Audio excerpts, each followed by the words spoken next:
ورحمۃ اللہ وبرکاتہ ریشمی بہن۔ وعلیکم السلام ورحمۃ اللہ وبرکاتہ مدحت بہن۔ ہائے اللہ، میں نے تو آپ کو پہچانا ہی نہیں۔ بچپن کی سہیلی اور پہچاننے سے انکار۔ اوف، آپ تو برا مان گئی۔ دراصل آپ نے میک اپ اتنا کیا ہے کہ میں سوچ میں پڑ گئی آپ ریشمی بہن ہیں یا کوئی اور ہیں۔ لیجیے، آپ نے تو ہم پر طنز ہی شروع کر دیا۔ نہیں بہن، میں نے طنز نہیں کیا ہے، بلکہ آپ کے اس حلیہ کو دیکھ کر مجھے تعجب ہوا۔ کیوں بہن، کس چیز پر تعجب ہوا آپ کو؟ آپ کے اس میک اپ پر۔ کیا میک اپ کرنا اور سجنا سنورنا ہمارے لیے جائز نہیں ہے؟ ارے بہن، سجنا سنورنا تو ہمارے لیے جائز ہے، لیکن اس طریقہ سے نہیں۔ کیوں بہن، ہمارے لیے اس طریقے میں کون سی برائی ہے؟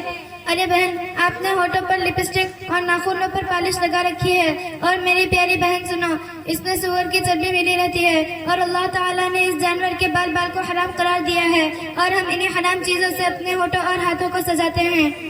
چھی بہن، آپ نے کس چیز کا نام لے لیا؟ ارے بہن سنو، اس کے لگے رہنے سے نہ تو نماز صحیح ہوگی اور نہ ہی ہم قرآن پاک کو ہاتھوں میں لے سکتے ہیں، اور ایسے عورتیں جس گھر میں رہتی ہے اس میں کبھی فرشتے داخل نہیں ہوں گے۔ ارے بہن، آپ نے تو ہمیں ڈرا ہی دیا، لیکن ہمارے سجنے سنورنے کا کوئی تو طریقہ ہوگا۔ ہاں بہن، کیوں نہیں؟ بتاؤ پھر کیا ہے وہ طریقہ؟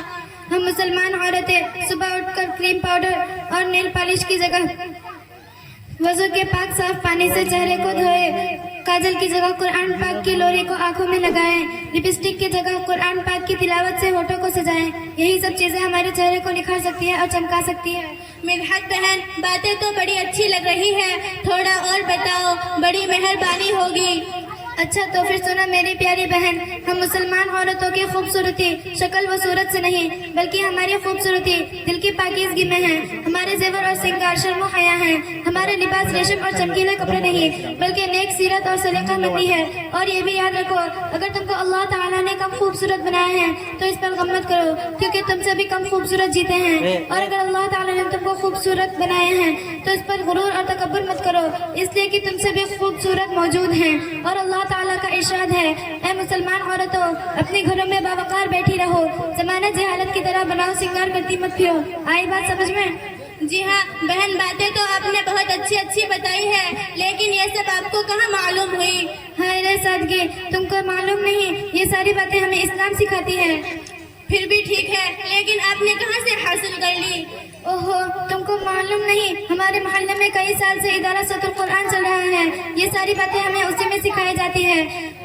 اور میری اچھی بہن، تم بھی اسی مدرسہ میں آ جاؤ، ہم سب مل کر اسلامی طریقہ سیکھیں گے اور ہماری بہنوں کو سکھائیں گے۔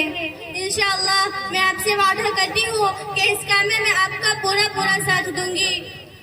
اچھا بہن، ہم سب مل کر مدرسہ کے لیے دعا کریں گے کہ اللہ تعالیٰ اس مدرسہ کو دن دونی رات چوگنی ترقی عطا فرمائے، اور اس میں تعلیم حاصل کرنے والوں کو کامیابی سے سرفراز فرمائے، اور اس مدرسہ کو ہماری نجات کا ذریعہ بنائے، اور ہم سبوں کے دلوں میں اس تعلیم کی قدر پیدا فرمائے، اور ہماری بہنوں کو فیشن سے بچائے۔ آمین۔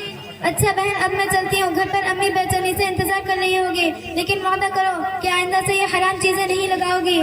جی ہاں، میں وعدہ کرتی ہوں کہ آئندہ سے حرام چیزیں نہیں لگاؤں گی، اور میری تمام بہنیں جو میری آواز کو سن رہی ہو ان سے عرض کرتی ہوں کہ وہ بھی یہ چیزیں قطعاً استعمال نہ کرے۔ اچھا بہن، شکریہ، السلام علیکم۔ وعلیکم السلام۔